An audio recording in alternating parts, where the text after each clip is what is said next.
Hi అండి. Hello! నమస్తే. Welcome to Geetha's kitchen. ఈరోజు మన వీడియో వచ్చేసి సమ్మర్ స్పెషల్ మామిడికాయ నిల్వ పచ్చడి.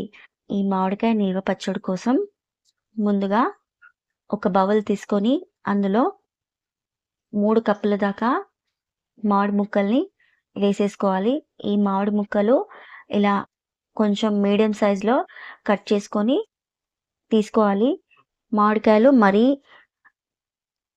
మెత్తగా కాకుండా కొంచెం గట్టిగా ఉండేటట్టు చూసుకోవాలి. అలాగే కొంచెం పుల్లగా ఉండేటట్టు కూడా చూసుకోవాలి. ఇప్పుడు ఇందులో 1 స్పూన్ దాకా పసుపు, కొద్దిగా నూనెను వేసేసుకోవాలి.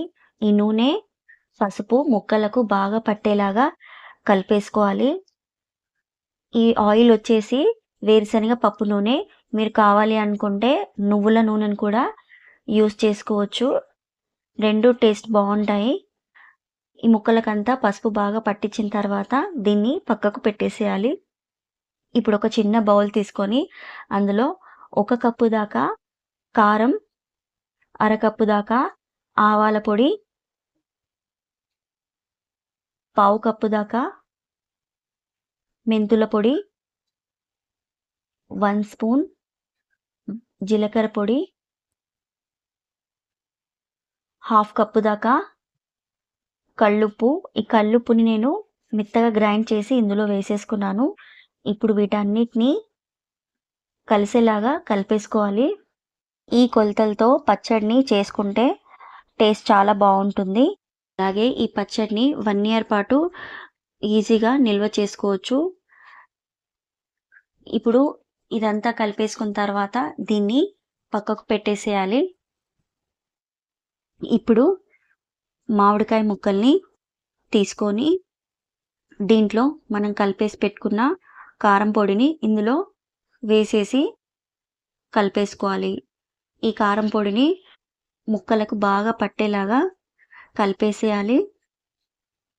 ఇది ఎంత బాగా కలిపేసుకొని మనం నిల్వ చేసుకుంటే ముక్కలనేటివి అంత బాగా త్వరగా మక్కుతాయన్నమాట. సో, కొంచెం చేతు తడి లేకుండా చూసుకోవాలి. ఇప్పుడు ఈ ముక్కలకంతా కారాన్ని పట్టించిన తర్వాత 1 కప్పు దాకా వేరుశనగ పప్పు నూనెను ఇందులో వేసేసి కలిపేసుకోవాలి. ఈ ఆయిల్‌ని కూడా బాగా పట్టించాలి ముక్కలకు.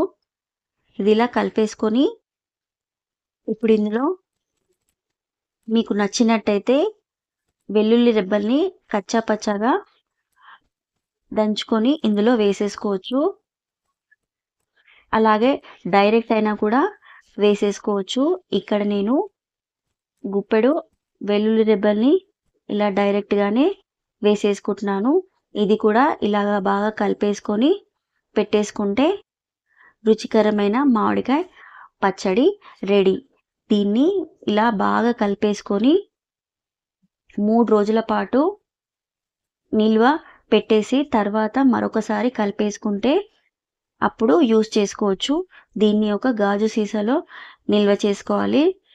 ఇదిలా గాజు సీసాలో కొంచెం నేను ఇక్కడ నిల్వ చేసుకున్న తర్వాత మిగిలిన మామిడికాయ ముక్కల్ని నేను తాలింపు వేసుకుంటున్నాను. ఇక్కడ 2 భాగాలుగా చేసుకున్నాను కాబట్టి ఇప్పుడు ఈ జాడీలో ఉన్నదాన్నేమో తాలింపు వేయకుండా పెట్టేసుకుంటున్నాను. అలాగే మరొకటి తాలింపు వేసుకొని చేసుకుంటున్నాను. తాలింపు కోసము 3 స్పూన్ల దాకా వేరుశనగ పప్పు నూనె, అలాగే 1 స్పూన్ జీలకర్ర, 1 స్పూన్ ఆవాలు, 7, 8 ఎండుమిరపకాయలు వీటన్నిటిని వేసి కొంచెం దోరగా వేయించుకోవాలి. మరీ మాడనివ్వకుండా చూసుకోవాలి.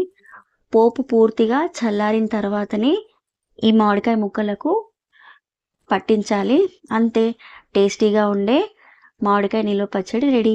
వీడియో గనక నచ్చినట్టయితే లైక్ చేయండి.